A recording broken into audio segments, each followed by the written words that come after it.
팔레스타인 무장정파 하마스의 공격으로 시작된 이스라엘 하마스 전쟁. 1월 14일은 이 전쟁의 100일째가 되는 날입니다. 12일을 기준으로 현재까지 이스라엘에선 1,200여 명이 숨졌습니다.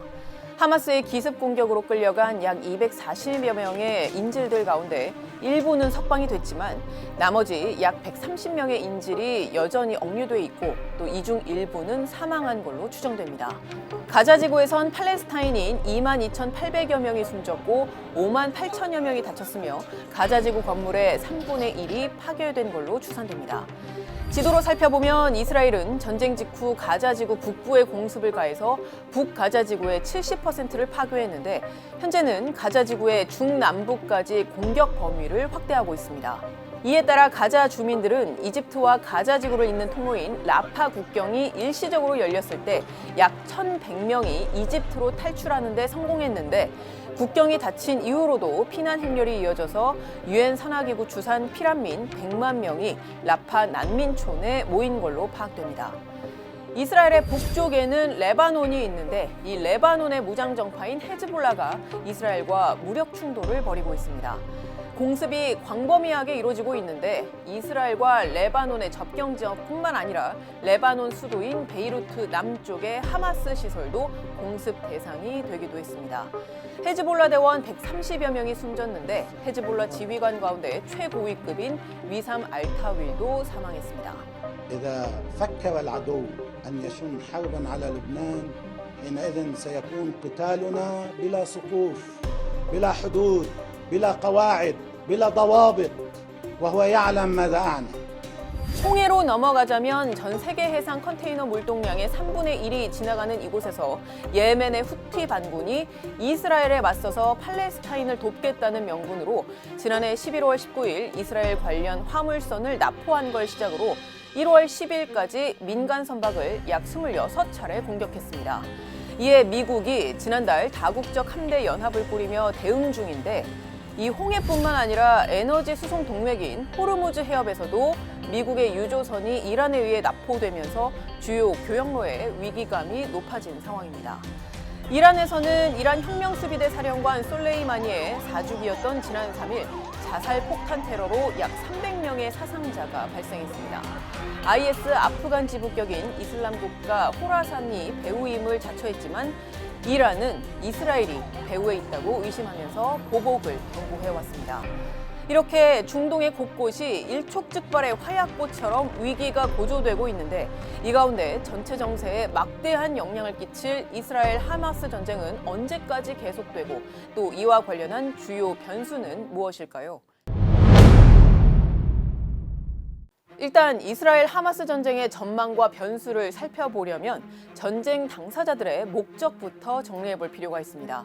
우선 하마스는 정강 정책상 이스라엘을 없애는 게 목표인 정파이긴 하지만 이번 전쟁의 목적이 단순히 이스라엘에 대한 공격만이 아니라 하마스가 주도하는 팔레스타인 독립국가 건설과 또 중동 지역 평화 무드의 차단을 위해서 전쟁을 시작했다는 분석이 대체적입니다. 68만 명, 200개 이상의 지금 공동체가 들었었고 가자는 말할 것도 없고 그런 이제 사실 절박한 상태에서 뭔가 획기적인 계기가 필요했을 것 같고 당초 이스라엘은 2020년 아랍에미리트와 바레인, 모로코와 아브라함 협약을 맺고 관계를 정상화한 데 이어서 수니파 중주국인 사우디아라비아와도 국교 정상화를 모색해 왔는데 이러한 평화 무드가 하마스와 그 배후 이란으로선 자신들을 고립시킬 수 있는 위협으로 인식했다는 겁니다.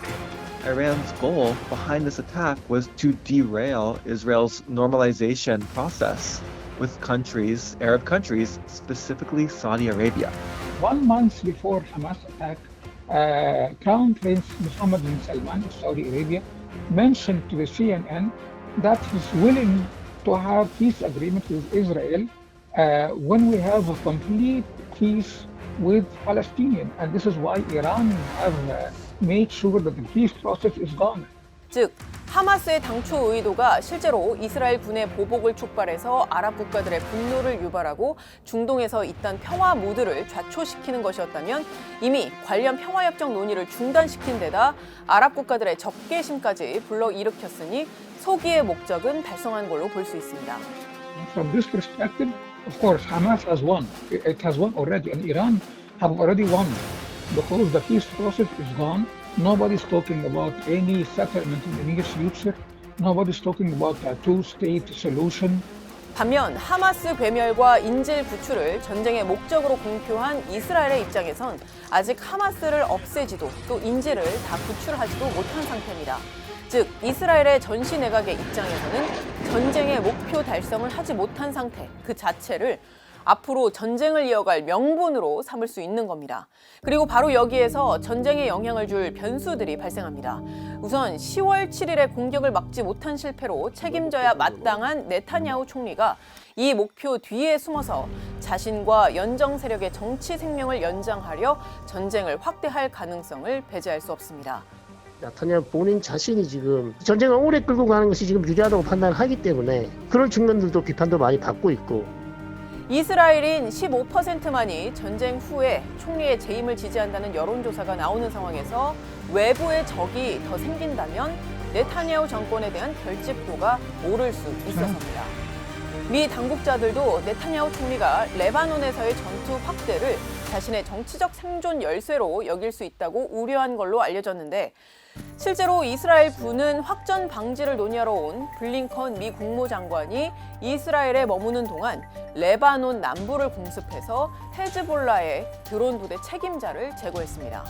미국은 절대 반대하고 있어요. 제발 북쪽에는 전쟁하지 마라. 지금 미국이 말리지 않았으면 사실상 전쟁이 났다고 보는 게 맞습니다. The situation with the Hezbollah in Lebanon is very dangerous.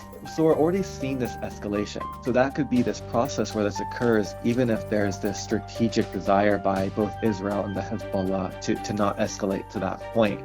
현 시점에서 전쟁 이후 가자 지구를 누가 통치하느냐는 문제에 대해서 미국과 이스라엘의 입장차가 좁혀지지 않는 점도 변수입니다.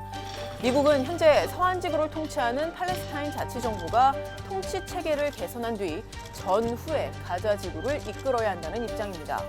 기존 팔레스타인 자치정부가 하마스와 달리 평화적 해법을 추구하긴 하지만 부정부패 이슈가 끊이지 않았기 때문에 통치 체계를 개선한 뒤에 가자지구 통치권을 가져야 한다는 겁니다. 하지만 이스라엘 정부는 팔레스타인 자치정부 지도층이 부패하고 또 자국의 적대적이라면서 전후 통치에서 배제해야 한다는 입장을 견지해왔습니다. 따라서 전후 가자지구 통치권에 대한 미국과의 의견을 이스라엘 전시 내각이 어떻게 조율하는지가 관건이 될 수 있습니다. 또 하나의 중요한 변수는 이란의 개입 정도입니다.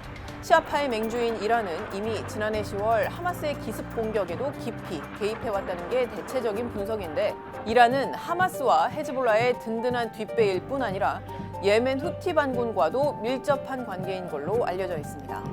헤즈볼라는 원래 이란이 1980년 세워준 단체이고 그 헤즈볼라 제하께는 아들이죠. 후티도 있고 하마스도 있고 팔레스타인의 이슬람 지하드도 있고 한데 미국의 오랜 경제 제재로 이란의 경제 사정이 좋지 않은 점 등을 토대로 이란이 추가 확전을 원하지 않을 거란 분석들도 나옵니다. 고강도 제재로 인한 경제 파탄이 계속 이어지고 있고 히잡 강제 착용 반대 시위의 여파가 굉장히 컸었고 이 내부 체제 단속이 지금 가장 급하지 자기네들의 이런 프록시들이 자기의 이런 라이벌들을 고통에 빠뜨리게 하는 거는 물론 환영하겠지만 그게 내부 체제 단속을 능가할 만큼 중요한 일은 아닌 것 같아요. 또 하나의 변수는 이스라엘에 대한 국제사법재판소 ICJ의 최종 판결입니다. 남아공은 이스라엘이 가자지구에서 집단 학살을 했다며 ICJ에 제소했는데 일각에선 ICJ가 몇 주 내에 전쟁 행위 중단을 명령할 수 있다는 관측이 나옵니다. 물론 이스라엘이 명령에 불복할 가능성이 크지만 그러한 판단이 내려지는 것 자체가 이스라엘로서는 전쟁을 이어갈 동력에 압박이 될 수 있습니다. 이렇게 지금까지 살펴본 변수 외에 다른 변수도 워낙 많기 때문에 향후 전쟁의 양상은 쉽게 예측하기 어렵습니다. 그럼에도 확실한 건 이 사태를 조속히 끝내고 또 확전을 막는 것이 전쟁으로 고통받는 민간인들의 피해를 줄이는 것일 뿐만 아니라 우리에게도 부정적인 영향을 최소화하는 길이라는 점입니다. 지금까지 뒷백이었습니다.